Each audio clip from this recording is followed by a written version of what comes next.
আলহামদুলিল্লাহ, আল্লাহ পাক রব্বুল আলামিনের দরবারে শুকরিয়া জ্ঞাপন করছি যে মহান রব আমাদেরকে আমাদের হায়াত দীর্ঘায়িত করে রমজানুল মুবারক পর্যন্ত আমাদেরকে পৌঁছিয়ে দিয়েছেন।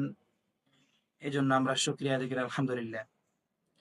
আল্লাহ পাক রব্বুল আলামিন মানব জাতিকে সৃষ্টি করেছেন একজন পুরুষ এবং একজন মহিলা থেকে। আল্লাহ বলেন, ইন্না খালাকনাকুম মিন যাকারিন ওয়া উনসা, আমি তোমাদেরকে একজন মহিলা এবং একজন পুরুষ থেকে আমি তোমাদেরকে সৃষ্টি করেছি।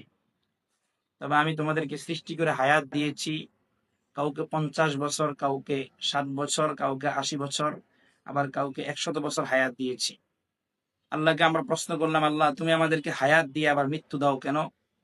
আল্লাহ কুরআনুল কারীমের 29 নাম্বার পারার 1ম নাম্বার পেজে সূরাতুল মুলকের 3য় নাম্বার আয়াতে বলেন, আল্লাযী খালাকাল মাউতা ওয়াল হায়াতা লিয়াবলুয়াকুম আইয়ুকুম আহসানু আমালা, আমি আল্লাহ তোমাদেরকে জীবন দিয়েছি, আবার আমি আল্লাহ সময় মতো তোমাদেরকে মৃত্যু দিয়ে দিব।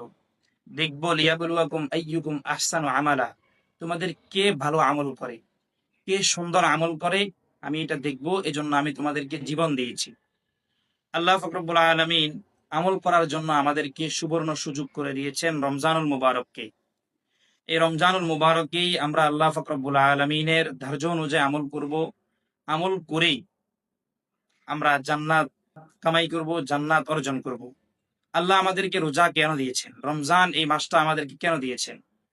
আল্লাহ পাক রব্বুল আলামিন কুরআনুল কারীমের ভিতরেই সূরাতুল বাকারার 180 নম্বর আয়াতে আল্লাহ বলেন, ইয়া আইয়ুহাল্লাযীনা আমানু কুতিবা আলাইকুমুস সিয়ামু কামা কুতিবা আলাল্লাযীনা মিন ক্বাবলিকুম লাআল্লাকুম তাত্তাকুন, আমি তোমাদেরকে রোজা দিয়েছি, তোমাদের উপরে আমি রোজা ফরজ করেছি, তদ্রূপ আমি তোমাদের পূর্বের মানুষদের উপর রোজা আমি ফরজ করেছিলাম।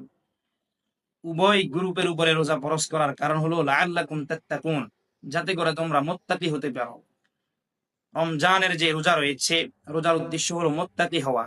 মুত্তাকি বলতে কি বুঝাই? মুত্তাকি বলতে বুঝাই আল্লাহ ভীতি, আল্লাহকে ভয় করা, সব সময় আল্লাহকে স্মরণে রাখা, ব্যক্তিগত জীবনে আল্লাহকে স্মরণে রাখা, পারিবারিক জীবনে আল্লাহকে স্মরণে রাখা, সামাজিক জীবনে এবং রাষ্ট্রীয় জীবনে আল্লাহকে স্মরণে রেখে আল্লাহকে ভয় করা। এর নাম হলো তাকওয়া। ওমর ইবনুল খাত্তাব রাদিয়াল্লাহু তাআলা আনহু যখন উনি অর্ধজাহানের বাদশা, উনি কেমন তাকওয়া অর্জন করেছিলেন?